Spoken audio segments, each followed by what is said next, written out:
Germany was in trouble. Their grand plan to conquer Russia, Operation Barbarossa, had begun with stunning victories in 1941. But by the freezing winter of 1942, everything was falling apart. German troops were exhausted, the weather was brutal, and the Russians were fighting back with unexpected strength. The once unstoppable German forces were retreating from the Soviet capital, Moscow. Hitler tried again in the summer of 1942 with a new attack called Operation Blue. This time, the goal was southern Russia, with its cities like Stalingrad and the rich oil fields of the Caucasus. Yet failure struck again.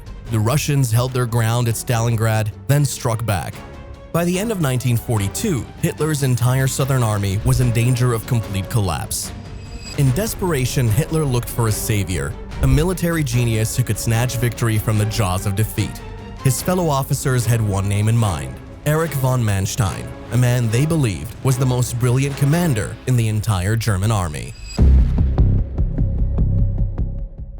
Erich von Manstein wasn't your average soldier. Born in Berlin in 1887, he came from a long line of Prussian military leaders.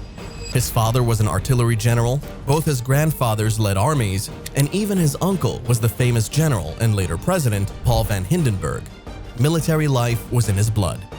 Manstein's education reflected his heritage. After attending a strict Catholic school, he joined the Cadet Corps, where his intelligence and potential were quickly recognized. By 1906, he was an officer in the elite 3rd Foot Guards Regiment. Then came the ultimate test, World War I. From the trenches of Belgium to the frozen Eastern Front, Manstein's war was a whirlwind. He saw action in some of the war's bloodiest battles: Namur, Verdun, the Somme.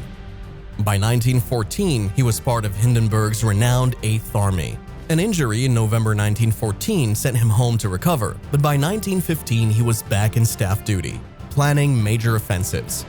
Despite German victories, the war was lost in 1918, but Manstein's career was just beginning. The post-war years were chaotic. Germany's army was slashed, but Manstein was one of the few officers allowed to stay. He helped reorganize the forces and served in various staff roles, gaining expertise in planning and tactics. Crucially, he observed how technology was changing war. The tank, he realized, was the future. In 1934, he returned to Berlin as a full colonel, and by 1935, he was head of operations for the Army's High Command. It was here his strategic brilliance shone. Manstein helped plan the defense of Germany against France, but he also grasped the potential of armored vehicles. Traditional generals were skeptical, so he pushed for the development of assault guns, the Stug, a cheaper, mobile weapon that proved devastating in the war to come. His loyalty to the new Nazi regime was rewarded. Promoted to Major General in 1936 and then Lieutenant General in 1938, he would have become Chief of Army Staff, but his outspoken personality led to a clash with his superiors. Regardless, his reputation was secure. In April 1939, he openly praised Hitler as Germany's divinely chosen leader. The world was teetering on the brink of another global conflict.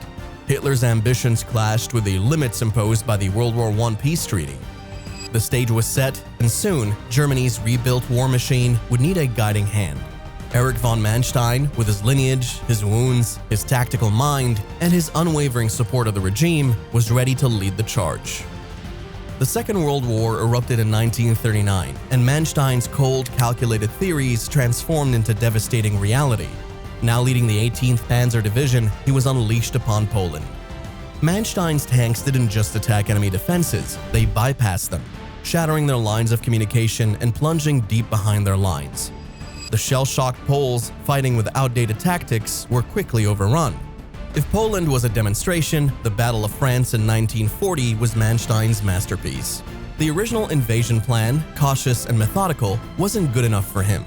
Instead, he envisioned a daring gamble, punching through the rugged Ardennes forest, a move considered too risky by most. Once across, his panzers would sprint for the English Channel, cutting off the French and British armies in one fell swoop. His superiors scoffed, but Hitler was intrigued. In a twist of fate, Manstein was sidelined by those who resented his ideas, but Hitler himself ended up adopting a modified version of the plan, the now legendary Manstein Plan. Despite the triumph, Manstein wanted more. His chance for a change of scenery came in September 1941. He was sent south to command the 11th Army, tasked with clearing the Crimean Peninsula, a strategic dagger pointed at the Soviet oil fields.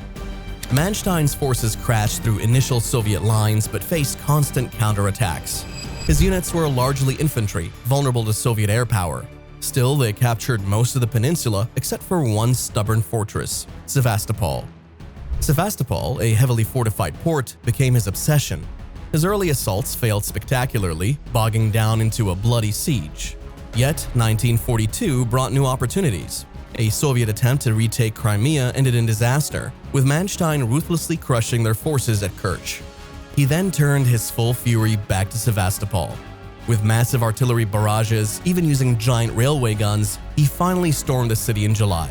It was a brutal victory, and Hitler promoted him to Field Marshal that very day. But the Eastern Front was a beast unlike any other. Even brilliance had its limits, and the looming collapse of Germany's southern flank in late 1942 was a situation no single commander could fully control. Hitler, desperate, turned to his most trusted strategist. From Leningrad, Manstein was summoned and given command of the newly formed Army Group Dawn.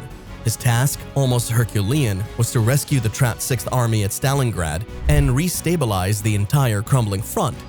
Manstein faced a battlefield in chaos. His forces were a hodgepodge of broken units, rare area troops, and even Luftwaffe ground personnel hastily thrown into the fight. Against this backdrop, he launched Operation Winter Storm, a desperate attempt to reach Stalingrad. Yet he had only one battered panzer corps, and the Soviets fought with grim determination. Progress was slow, costly, and ultimately fruitless. The 6th Army was doomed, and Manstein was forced to abandon the relief effort. Some argue he blamed his failure on Hitler or the 6th Army's commander, but a man like Manstein saw the bigger picture. The loss at Stalingrad was a catastrophe, yes, but he also understood that buying time, however painful the cost, was crucial to prevent a complete collapse. And collapse was exactly what the Red Army had in mind. Buoyed by their Stalingrad victory, they unleashed a devastating series of offensives. The Italians, the Hungarians, even veteran German armies buckled under the onslaught. The genius began to see his opportunity. He devised a daring plan, a strategic withdrawal to shorten his lines, followed by a massive counterattack, a backhand blow as he termed it. Hitler, after some convincing, agreed. His armies shifted positions, and the newly deployed 1st and 4th Panzer Armies concentrated, ready to be unleashed like a coiled spring. Meanwhile, the Soviets, oblivious to the danger, raced westwards, desperate to reach the Dnieper River. It became a contest of speed. Could Manstein strike before they secured those vital river crossings and trapped his entire force? Soviet intelligence saw the German movements but misinterpreted them as a panicked retreat. They urged their forces onwards, unaware they were about to walk into a brilliantly laid trap. In February 1943, the blow fell. Hoth's 4th Panzer Army, spearheaded by the 2nd SS Panzer Corps, smashed into the overextended Soviet flank, shattering their units. In a matter of days, the tables had ruthlessly turned. Manstein, liberated, pressed his advantage. Kharkov, a major industrial city, fell after vicious street fighting. His forces surged forward, finally halting near Belgorod, where the spring thaw brought the mud and a temporary end to the advance. His war over, Manstein faced a different battle involving his reputation. He was held as a prisoner of war by the British and in 1949 faced a war crimes trial. Found guilty on some charges, his sentence was met with protest. Figures like Liddell Hart argued that he was a scapegoat, a brilliant soldier punished for the regime's crimes, not his own. Released in 1953, Manstein helped advise on rebuilding Germany's military, always the strategist. Yet a darker legacy lingered. His acclaimed memoir, Lost Victories, painted him as a pure soldier, divorced from the atrocities of the Nazi regime. That sanitized view has been challenged ever since. Historians question his ignorance of the Holocaust and his use of scorched earth tactics that devastated civilians. Manstein died in 1973, honored by the German military, yet his historical place remains complex. Undeniably a brilliant commander, his triumphs are forever stained by the war he served in and the regime he refused to oppose fully. Thank you for watching. If you enjoyed this deep dive into Erich von Manstein's life and career, please like, subscribe, and hit that notification bell for more historical content.